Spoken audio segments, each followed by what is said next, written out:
여러분, 올해 첫 2023년 응급처치학 개론 시험이 마쳤습니다. 그동안 시험 공부 준비하느라고 모두 고생 많으셨고요. 이제 좋은 점수를 받으신 분도 있지만 내년을 또 준비해야 되시는 분들도 있으실 거예요. 결과가 어떤지는 간에 여러분이 꿈꿨던 그 길을 향해서 꾸준히 나아가는 데 더 초점을 두셨으면 좋겠습니다. 자, 2023년 응급처치학 개론 문제가 올라왔습니다. 그래서 그에 따라서 제가 좀 기출을 분석해 봤어요.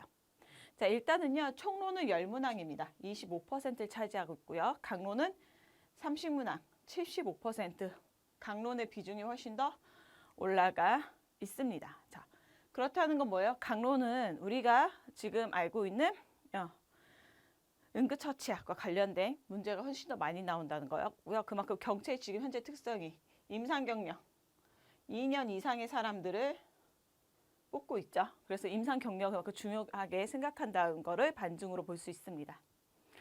자, 응급처치학계는 총론을 좀 보도록 할게요. 응급의료 체계는요, 5문항 나왔고 전체 비중으로 따지면 12.5%. 그다음에 환자 이송 및 구급차 이송은 3문항 나왔어요. 7.5%. 대량 재난에서 2문당. 그래서 5% 비율을 차지하고 있습니다. 그럼 처음에 소방 쪽에서 고시한 시험 범위에서 어느 부분이 나왔는지 보도록 할게요. 자, 응급구조사의 안녕 부분 나왔습니다. 스텔리의 스트레스 이론 나왔죠. 그건 응급구조학 개론 책을 봤어야 됐고요. 의료 법적 책임은 3문제 나왔어요. 응급의료에 관한 법령 119 구조 구급에 관한 법률 나왔고요. 응급의료 통신 및 기록은 119 구조에 관한 법률에다가 119 현장 지침에서 그 기록과 관련된 방법에 대해서 서술한 게 있어요. 그 부분이 나왔습니다. 자, 그다음에 환자 및 구조 이송에서는요. 특수사항 전문 응급처치학과 함께 항공 생리를 같이 알고 있어야 풀 수 있는 문제가 6번 문제 한 문항 나왔고요. 구급차 운용 같은 경우에는 특수사항 전문 응급처치학과 함께 뭐예요? 응급의료에 관한 법률 시행 규칙을 함께 봐야 하는 문제가 출제됐습니다. 자, 재난관리 같은 경우는요. 자, 특수사항 전문 응급처치학과 119 현장 지침을 함께 봤을 때 이제 풀 수 있는 문제가 나왔고요. 특수재난 같은 경우에는 재난 응급의료 비상 대응 매뉴얼 화학 재난 파트에서 나왔습니다. 그래서 이번 시험을 마치고 나서 이 참고 문헌들 보고 나면요.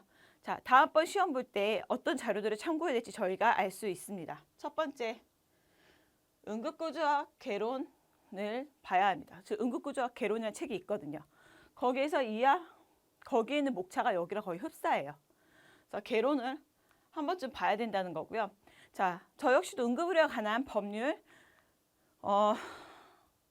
응급의료 종사자의 책임과 의무와 관련된 것만 낼 줄 알았더니 예비병사 문제 나왔죠. 그렇다는 건 뭐예요?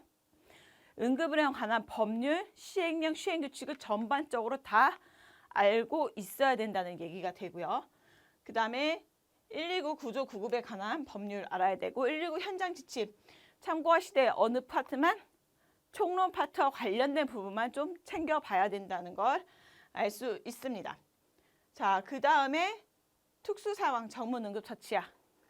이것도 응급구조학 전공서적이에요. 거기 있는 서적을 봐야 된다는 얘기고요. 그 다음에 재난응급의료 비상 대응 매뉴얼에서 각 특수 재난과 파트 되는 거는 여기를 참고하면 된다는 걸 알 수 있습니다. 자, 응급처치학 개론 강론입니다. 자, 전문 심장소생술 22.5%, 9문항 나왔고요. 전문 소아소생술은 2문제 5% 나왔고, 전문 외상 처치술은 10문항 25%. 내과가 생각보다 파트가 좀 적었죠. 내과 응급은 7문항 17.5, 특수응급은 2문항 5%의 비율로 나왔습니다. 지금 뭐야? 전문 심장소생술과 전문 외상 소생술, 처치술, 전문 외상 처치술에 많은 비중이 나왔어요. 자, 그래서 어떤 문헌들을 참고했어야 이번 시험에 원활하게 풀 수 있었는지 보도록 할게요. 자, 심폐소생술과 전문 심장소생술이라고 한 전공책이 있습니다. 대부분 응급구조학과에서는 심장 파트를 배울 때 이걸 교과서로 많이 사용하거든요. 자, 여기에서 전문 심장소생술 문제가 다 나왔다고 보시면 돼요. 그리고 심폐소생술과 전문소생술 같은 경우는 이미 한국형 심폐소생술 가이드라인을 기반으로 만든 책입니다. 자, 그러고 난 다음에 또 봐야 될 게 뇌과 전문 응급처치학 책. 네, 응급구조학 전공서적이죠. 나오고 있고, 그다음에 손상 기자가 외상 진료 책에서 119 현장 지침도 함께 조금 봤어야 됐습니다. 어떤 거냐면 중증 외상의 기준 하는 거. 자, 그다음에 전문 외상 처치술들은 전문 외상 응급처치약 책과 ATLS에 대해서 조금 알고 있었으면 훨씬 더 좀 도움이 되었습니다. 자, 그다음에 내과 응급은 다 내과 전문 응급처치약에 있는 내용으로서 문제가 나왔고요. 자, 소아응급은 소아 전문 응급처치약 책이 있어요. 그 책 전공 서적이 나왔었고, 산부인과 응급은 특수상황 전문 응급처치약 책에서 출제가 되었습니다. 자, 그래서 중요한 건 뭐예요? 뭐가 제일 중심이어야 된다? 응급구조학 전공 서적이 중심이 먼저 돼야 됩니다. 그게 학습이 되고 난 다음에 그러고 나서 추가적으로 공부가 필요하다는 걸 이번에 알 수 있었어요. 자, 응급처치학계론 기출 분석입니다. 자, 전문 외상 처치술과 전문 심장소생술 두 개 다 합쳐서 약 절반 정도의 문항이 출제됐어요. 가장 비중이 높다는 겁니다. 자, 그 다음에 내과 응급과 응급의료 체계의 개요가 그 다음 순서를 이루고 있고요. 그다음에 환자 이송, 대량재난, 전문소생술, 특수응급은 비중이 훨씬 더 제일 낮았습니다. 자, 그래서 공부를 하실 때 어디에 더 집중을 해야 돼요? 전문 외상처치술과 전문 심장소생술에 더 중점을 둬서 공부를 해야 된다고 볼 수 있습니다. 자, 기출 난이도입니다. 자, 보게 되면은 이거 난이도는 이제 제가 봤을 때 이건 좀 어렵게 느꼈었겠다. 이건 쉬운 거다. 이건 굉장히 쉬운 거다. 제 나름대로 주관적인 기준을 갖고 나눠봤어요. 자, 상은요. 저도 잘못 문제 읽으면은 틀릴 수 있었던 문제들이고요. 자, 난이도 상으로 볼 수 있는 문제는 15%, 중상은 17.5, 중은 25%, 중하는 27.5, 하는 15% 정도가 나왔습니다. 그래서 전체 난이도는 중수준이고요. 난이도는 너무 평이했다라고 보입니다. 이거 첫 시험이어서 그렇게 난이도가 높진 않을 거라고 생각은 했지만 설마 국시 수준으로 맞추겠냐, 그거는 좀 높겠지 생각했지만 거의 국시 수준으로 나왔어요. 그래서 이번 첫 시험은 난이도는 중이었다. 그렇다 하더라도 앞으로 학습하실 때 중 난이도에 맞춰서 하시면 안 됩니다. 만약 여기서 조금이라도 난이도를 올리면은 생각한 점수가 안 나오실 수 있어요. 그래서 좀 더 난이도를 높이 올려서 공부를 하셔야 고득점에 갈 수 있습니다. 자, 문제 유형을 분석을 해봤어요. 제가 동형 모의고사를 준비하면서 뭐라 그랬었냐면 요즘 추세는 모든 시험들이 긍정형 문항들이 많아지는 추세다. 부정형 거의 쓰지 않는다. 얼마 안 나올 거다. 다 긍정형에 맞춰서 나갈 거다라고 얘기했어요. 자, 이번에 긍정형 문항 95%가 긍정형 문항입니다. 틀린 것은, 옳지 않은 것은 이런 문항 2개밖에 없었어요. 자, 그렇다는 얘기는 뭐예요? 긍정형 문항에 익숙해져야 된다는 거고, 솔직히 출제자 입장에서는요, 부정형 문항이 만들기 훨씬 쉬워요. 정말 빠르게 빨리빨리 문제 낼 수 있어요. 대신에 부정형 문항은 뭐냐면 내가 잘 몰라도 맞출 확률이 많이 올라가요. 부정형 문항은. 왜냐면 하나만 걸러내면 되니까. 근데 긍정형 문항은요. 지금 이번에 사지선다죠. 그럼 거기서 3개를 걸러내야 돼요. 그러니까 훨씬 더 정확하게 잘 알고 있어야 풀 수 있는 문제들로 구성되었다는 얘기예요. 그거를 볼 수 있는 반증적이 뭐냐면, 자, 여러분 조합형 문제 이번에 출제되지 않았습니다. 그런 거 있잖아요. 다음 중 가장 옳은 조합은 뭐 기역, 니은, 디귿, 디귿, 리을 막 이런 거 있죠. 조합형 문제의 문제가 뭐냐면 내가 잘 몰라도 우연찮게 맞출 수 있는 비율이 굉장히 높은 유형 중에 하나예요. 그래서 뭔가 공식력을 갖고 변별도를 갖춰야 되는 문제 시험에서는 그런 조합형 문제는 더 이상 내지 않는 게 추세입니다. 즉 조합형 문제가 출제되지 않았던 건 뭐예요? 정확히 아는 사람만 풀게 하겠다는 거예요. 그래서 뭐냐면 매력적인 오답에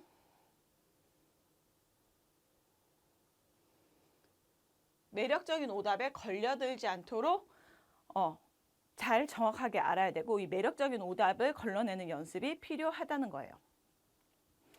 그래서 긍정형 문항 중심으로 문제풀이를 하시는 게 앞으로 여러분이 시험 문제를 준비하시는 데 훨씬 더 도움이 되실 거고요.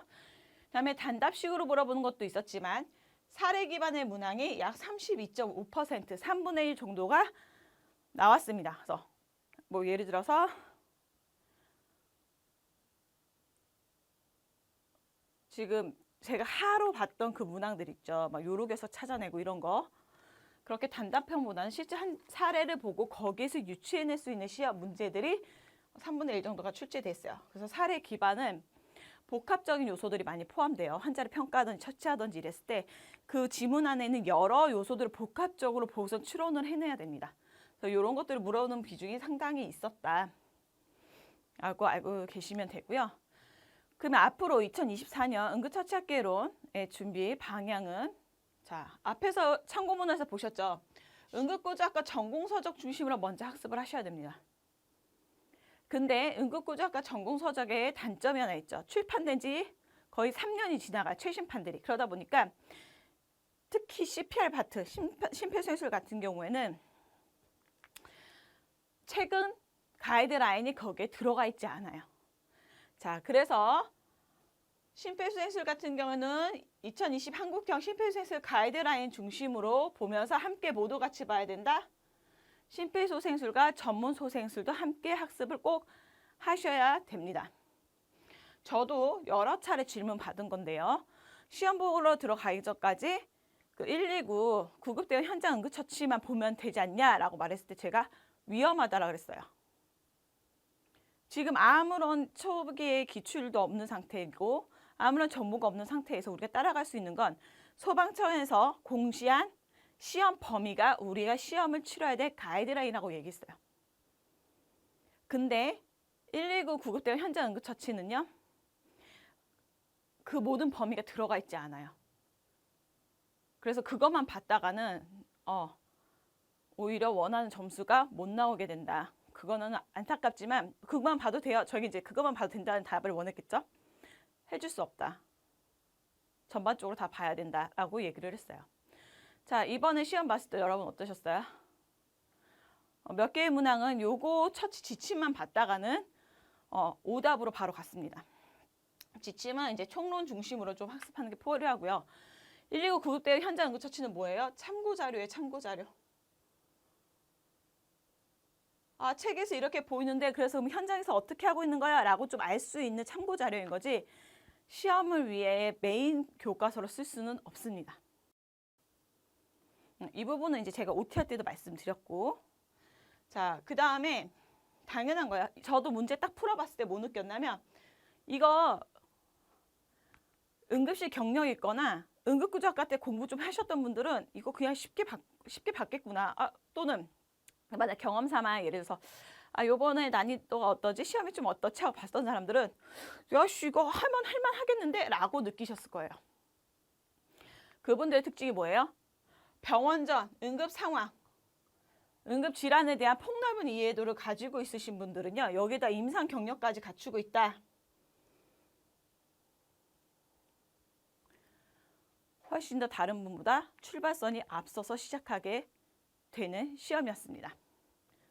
자, 그래서 이런 방향성을 조금 염두해 두시고 다음 시험을 준비하셨으면 좋겠어요. 자, 이번에 나온 문제, 기출문제들을 한번 저희 함께 풀어보도록 할게요. 자, 1번 문제였죠. 응급의료에 관한 법률상 응급의료자의 권리와 의무로 옳은 것은 자, 옳은 거 긍정형 문제 나왔죠. 자, 그래서 보시게 되면 1번 응급 환자를 발견한 즉시 응급을 하여야 하면 이를 절대 거부할 수 없다. 자, 요거 어떠세요? 저 이거 보고서 그럴싸한데?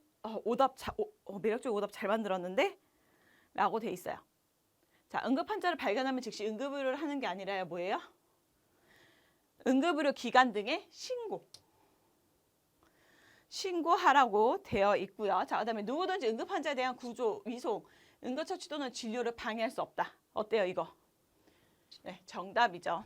그래서 만약에 응급의료 방해하면은 여러분 뭐로 고소해야 돼요? 응급의료 법령에 의해서 방해받았다, 진료 방해했다로 신고하게 되죠. 그러면 가중처벌 들어가요. 자, 그 다음에 응급 환자가 2명 이상이면 보호자의 판단에 따라가 아니라 뭐예요? 의학적 판단.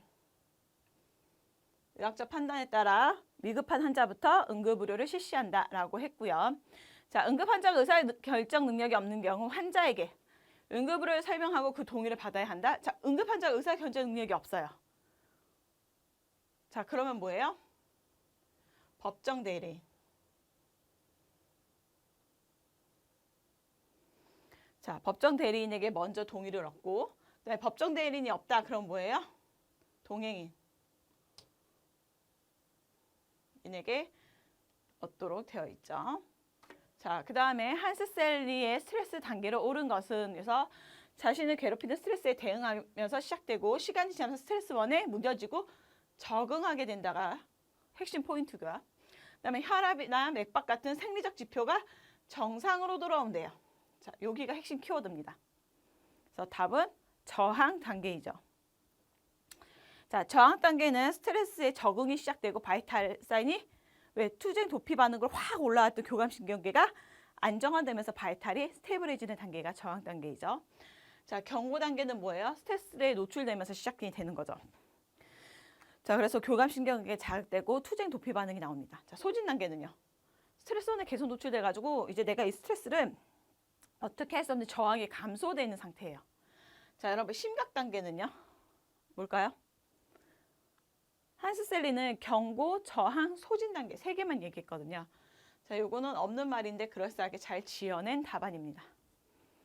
자, 3번 119 구조 구급에 관한 시행 규칙상 응급 환자 등의 이송 거부에 관한 내용으로 옳은 것은 라고 되어 있어요. 자, 구급 거절 거부 확인서는 2년간 보관하여 한다. 자, 2년이 아니라 뭐예요? 3년. 그래서 제가 말씀드렸죠. 서류에 쓰는 거는 얼마? 모든 건 몇 년 보관, 기본이 다 3년 보관이라고 네, 기본서 강의 때 말씀드렸어요. 아이고, 답이 벌써 나와버렸네요. 자, 3년이고 이송을 거부한 응급 환자가 1회에 걸쳐 한국 사람 3-4번 좋아하는데 한 번은 너무 짧죠. 이거는 2회에 걸쳐서 서명을 거부한 경우 구급 거절 거부 확인서에 의사의 서명이 아니라 누구예요?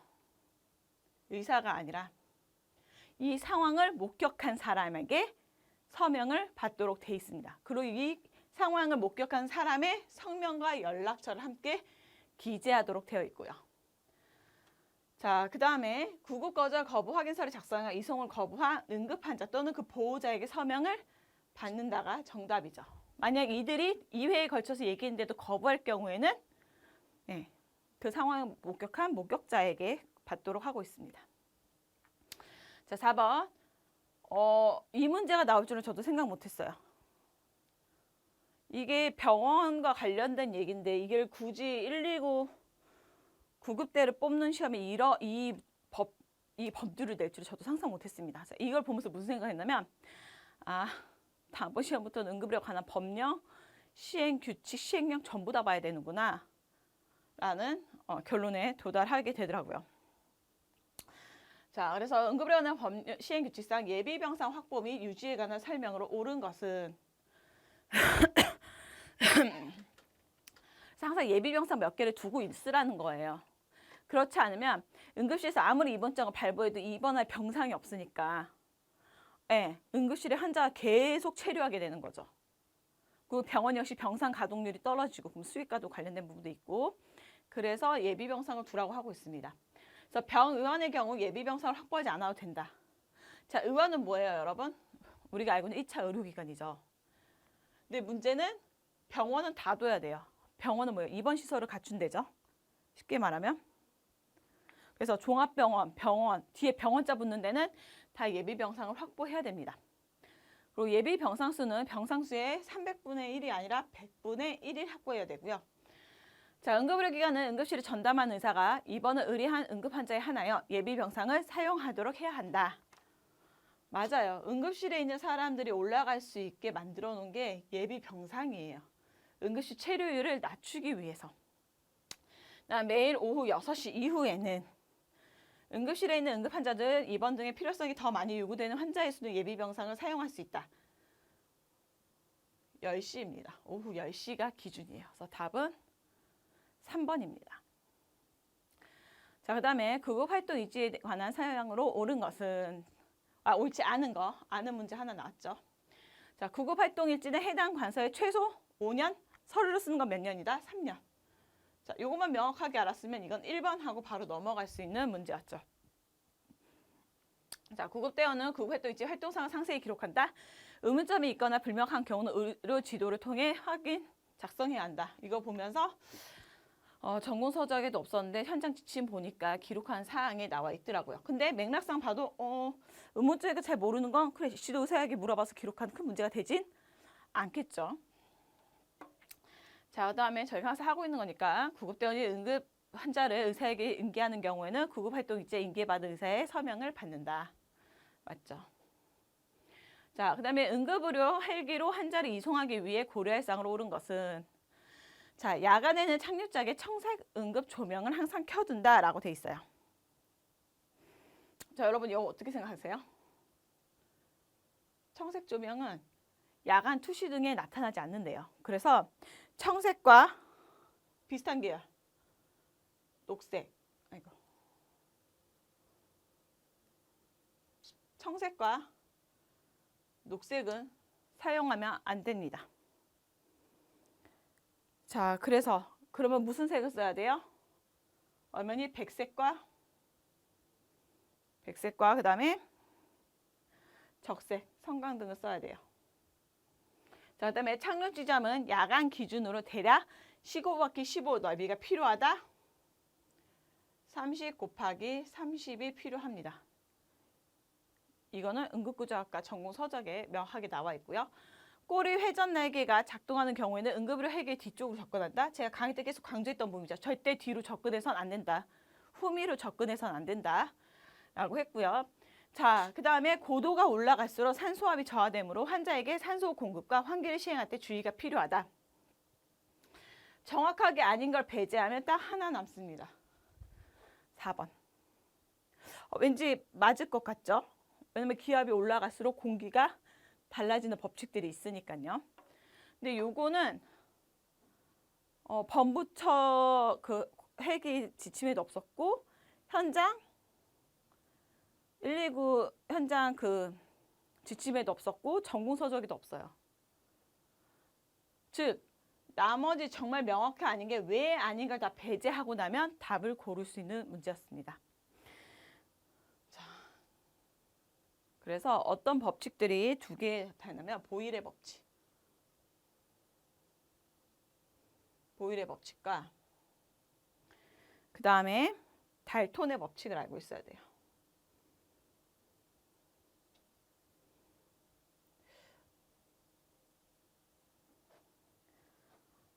자, 보일의 법칙 같은 경우에는 고도가 올라갈수록 어떻게 해요?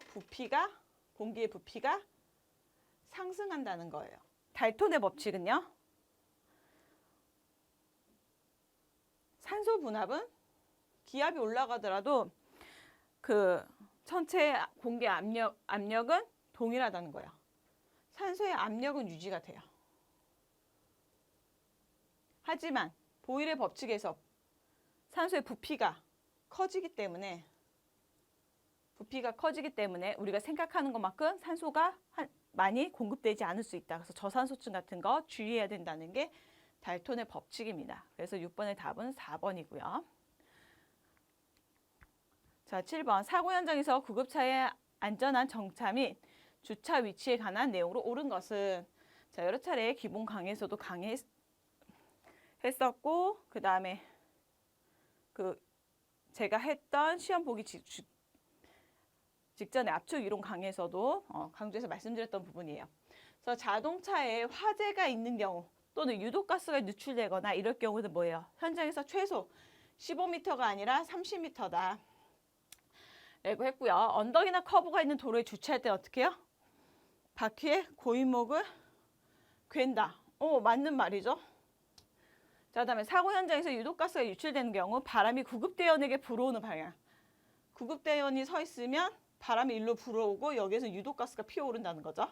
자, 이러면 어떻게 돼요? 구급대원이 다 맞기 때문에 안 된다. 그래서 바람을 등지는 방향에 소방차를 놔야 되니까 틀린 거고.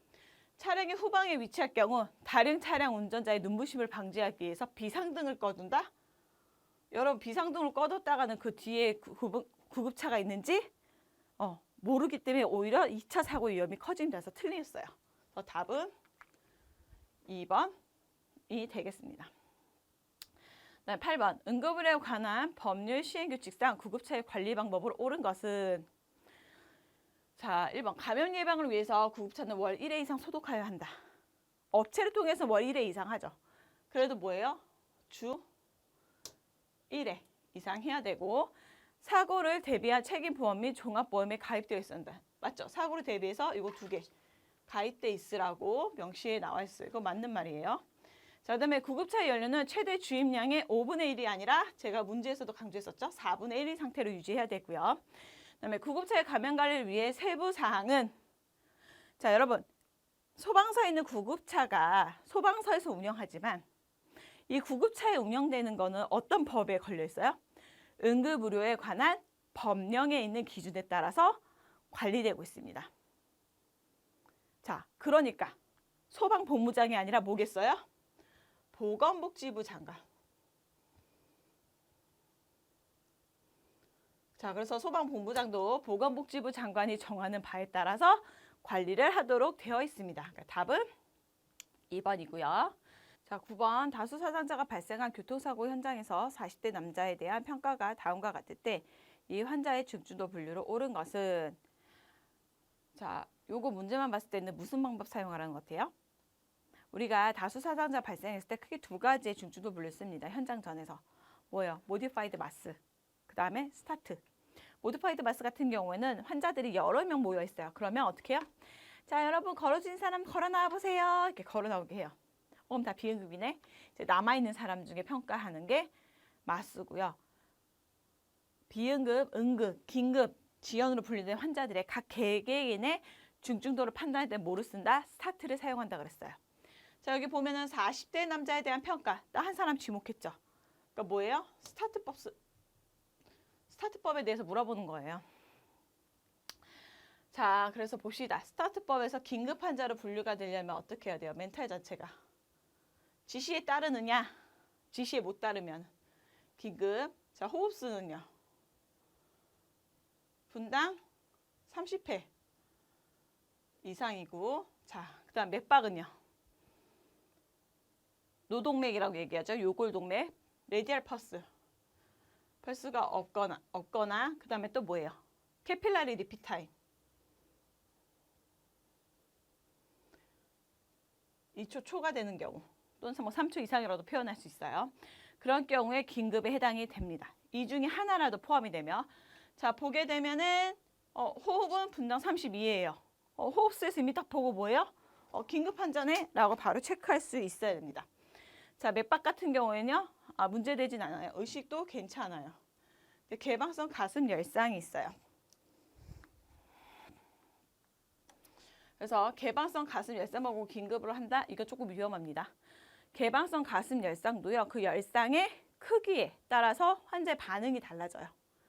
그래서 여기서 가장 핵심으로 기준으로 잡아야 될 건 뭐예요? 호흡, 의식, 맥박을 보고서 스타트법을 선택하라는 겁니다. 그래서 답은 1번이고요. 자, 그다음에 10번 유해학 물질 사고로 오염된 인근 구역을 나타낸 것이다. 제독을 실행하고 적절한 보호구를 착용해야 하는 구역으로 옳은 것은 자, 제독하는 곳 어디예요? 바로 통제구역이죠. 위험구역에서 일단 환자를 끄집어내고 통제구역에서 제염을 하죠. 그러고 난 다음에 제염을 마친 환자를 안전구역으로 내보내도록 되어 있습니다. 자, 다음에 심정지 환자에게 전문 소생술을 시행하는 중이다. 제세동을 3회 실시했음에도 불구하고 심실세동이 지속될 경우 기관 내 삭간 튜브로 투여할 수 있는 항부정맥제로 옳은 것은 자, 기관 내로 투여할 수 있는 항부정맥제. 제가 동영 모의고사에서도 유사한 문제가 출제를 했었죠. 자, 일단 기관 삭간 내 튜브로 투여할 수 있는 거 뭐 있어요? 심폐소생술 중에 넣을 수 있느냐? 에피네프린. 자, 그 다음에요. 바소프레신. 에피네프린 대체로 쓸 수 있는 거 리도카인 있죠.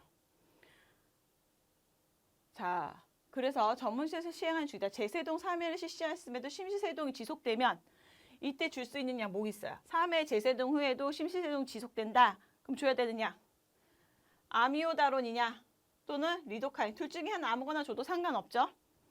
자, 그래서 심시세동 있을 때 줄 수 있는 아미오다론, 리도카인 2개 있고 기관 내 삭간 튜브로 투여할 수 있는 항부정 액제 뭐 있어요? 에피, 바소, 브레신, 리도카인.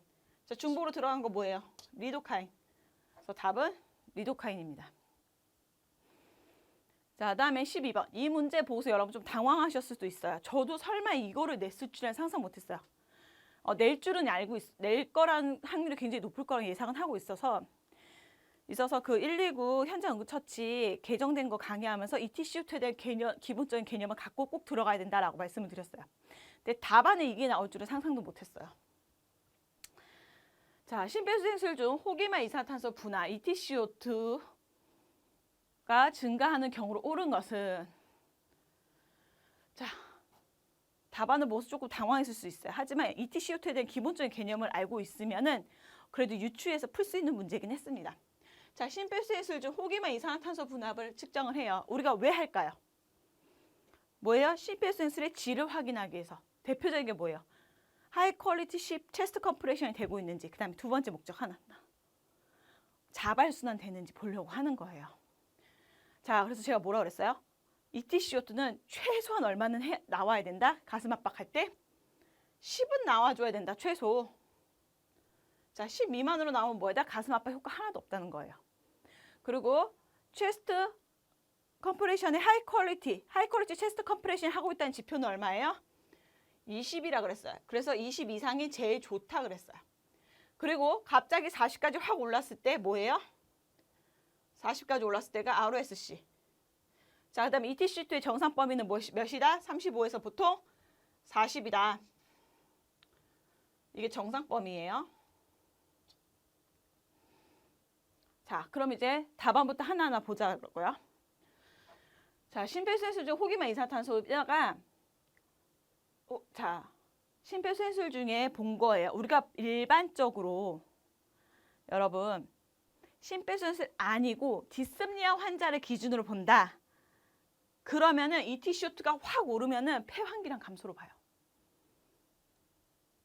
폐환기량이 감소하니까 이게 O2도 제대로 못 들어가고 CO2도 제대로 내뱉지 못해요. 그러니까 후 내쉬는 거에 CO2의 레벨이 굉장히 높습니다. 자, 환기량 감소라고 보기에는 여러분 거의 40까지 쳐 올라왔어요. 쭉 올라왔어요. 정상 범위에 거의 가까이 있어요. 그러니까 폐환기량 감소가 맞을까요? 안 맞죠. 그 CPR 상황에서 하는 목적과 맞지도 않고요. 자, 그다음에 여러분 에피네프린과 ETCO2가 관계 있다는 거 문헌 한 번이라도 본 적 있으세요? 못 봤어요. 자, 근데 중탄산 나트륨 투여 잠깐 머뭇거릴 수 있어요. 이거 세모하고. 자, 부적절한 가슴 압박. 자, 여러분 어때요? 부적절한 가슴 압박이려면 얼마까지? 최소 10 미만으로 내려가야겠죠? 내가 봤더니 20이 요 정도고 0이 여기고 10이 요 정도라 보면은 뭐 그럭저럭 하고 있어요. 그렇게 하고 있다가 여기 막 올라가죠. 그럼 뭐야? 하이 퀄리티 CPR 체스트 컴프레션 될 수도 있다는 거예요. 그래서 부적절한 가슴 압박은 아닙니다. 답은 중탄산 나트륨 투여예요. 이렇게 정확하게 아닌 걸 알고서 배제해 나가면은 유추할 수 있는 문제긴 했어요. 왜냐면 실제로 CPR 할 때 바이카보네이트를 주는 거는 ABJ를 보고 pH를 팔로우한 상태에서 줄 수 있거든요. 그래서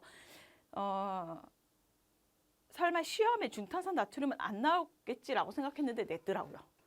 자, 그래서 이렇게 40까지 쭉 갑자기 오른 경우는 두 개다. ROSC 됐을 때랑 뭐다? 우리가 비본이라 얘기하는 바이카보네이트 중탄산 나트륨을 투여할 때 생깁니다. 중탄산 나트륨을 투여하면요 순간적으로 몸에 이산화탄소가 많이 만들어진다 그래요. 그래서 확 올라간대요. 답은 3번이었고요. 자, 50대 여자에게 보이는 심전도이다. 환자는 어지러움증, 가슴 통증, 호흡곤란을 호소하고 혈압은 70에 40mm로 측정되었다. 이때 필요한 처치로 옳은 것은 자, 여러분 어지러움증, 가슴 통증, 호흡곤란을 호소한대요. 이거 뭐예요? 언스테이블한 상태인 거죠. 우리 몸의 혈액학적으로 불안정한 상태라는 사인을 바로 나타내고 있습니다. 거기에다가 혈압을 하나 더 추가해줬어요. 뭐예요? 하이포텐션이라는 거를, 저혈압 상태라는 거를 바로 알려주고 있습니다. 자, 그러면서 심전도를 한번 볼게요. 뭐예요? 자, 일정하죠? QRS 간격이. 그 다음에 어떻게 해요? 넓어요.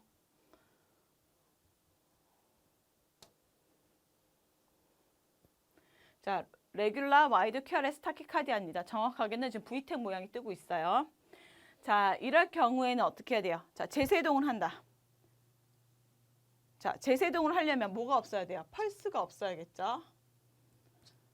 근데 펄스가 없다는 말이 문제에 단서가 나와 있지 않아요. 이건 아니죠. 자, 가슴 압박을 실시한다. 가슴 압박을 실시하려면 뭐 해야 돼요? 얘도 역시 펄스가 없어야겠죠. 그래야 CPR을 시작하니까 안 돼요. 자, 에피네프린을 투여한다. CPR 상황에서는 할 수 있겠죠. 근데 여기 뭐예요? 펄스가 없다라는 게 안 나와 있어요. 그러니까 얘도 아니에요. 답은 뭐예요? 동시석 심전환을 100줄로 시행한다. 그래서 레귤러 와이드 QRS 타키카디아 때는 100줄로 이니셜에 싱크로나이즈드 카디오 버전을 하죠. 자, 다음에 14번. 심정지 환자가 발생하여 현장에서 환자를 처치하고 심전도를 확인하였다. 모든 심전도 확인 시 환자의 맥박이 촉지되지 않았을 때 전기 충격이 필요한 리듬으로 오른 것은, 이 문제는 정말 우리가 프리하스피탈 쪽에서 일을 하겠다라고 마음먹었을 때 누구나 다 그냥 눈 감고도 찍을 수 있는 문제여야 돼요. 아주 기본 문제고요. 그냥 점수 맞으라고 준 문제예요. 지금 이거 보면서 눈을 의심했잖아요. 그래서 심정지 환자가 발생해서 현장에서 심정지 환자로 이미 얘기를 해줬어요. 심정지라는 건 뭐예요? 이미 펄스가 안 만져진다는 거죠. 심전도 확인을 했대요. 전기 충격이 필요한 리듬으로 오른 것은 친절하게 샤커블 리듬. 샤커블 리듬을 하라고 아예 친절하게 얘기해 줬어요. 자, 여러분 몇 번이에요? 이거는 말할 것도 없죠. VPB죠. 심실빈맥입니다. 자, 3번은 무슨 리듬이에요? PSV. 스프라벤트리크 타키카디아 심실상 빈맥이고, 얘는 에이시스톨. 자, 이런 리듬이 나왔어요. 근데 심정지래, 맥박이 없죠. 그러니까 뭐예요? 무맥석 정규활동 PEA. 자, 얘네 두 개는 뭐 해야 돼요? 그냥 체스트 컴프레션 하는 거죠. 그래서 답은 1번입니다. 이거는 틀리시면, 이런 문제는 절대 틀리면 안 돼요. 자, 그 다음에 15번. 사무실에서 근무하던 50대 남자가 갑자기 쓰러져 현장에서 시행한 심전도이다. 의심할 수 있는 소견으로 옳은 것은, 자, 갑자기 50대 남자가 현장에서 쓰러졌대요. 그래서 딱 답안을 봤더니 전벽, 측벽, 사이벽, 아랫벽. 아, 11리드에서 MI가 어디 부위에 왔는지 찾아내라고 하는구나 라고 생각하고 접근하시면 됩니다. 그러면 ST 엘리베이션이 어디 있는지 봐야겠죠. 자, ST 엘리베이션이라 하면은 어디 기준이야? P, QR, ST, P, QR, ST가 있을 때 베이스라인으로 얘기하는 거 있죠. TP 세그먼트, TP 분자, 요 라인 기준이에요. 그리고 이쪽에 TP 분자가 연결을 했을 때 여기 ST 분절이 올라갔느냐를 보는 게 ST 엘리베이션입니다. 자, 그래서 올라간 그 부분들을 이렇게 보면은요, 2, 3, AVF가 올라갔어요. 2, 3, AVF. 그러면 어디예요? 밑에서 위로 찍는 거죠. 그래서 바로 아랫벽 심근경색 인페리어 MI라고 볼 수가 있습니다. 그래서 제가 강조했던 거, 인페리어 MI인 걸 봤을 때 NTG 바로 준다? 바로 주면 안 된다. 못 찍어야 된다? 리버스로 찍어서 우심실 경색인지 꼭 확인해 줘야 된다라고 하면서 그때 투쓰리 AVF 강조했었던 부분입니다. 자, 다음번 16번부터는 저희 10분 쉬었다가 진행하도록 할게요.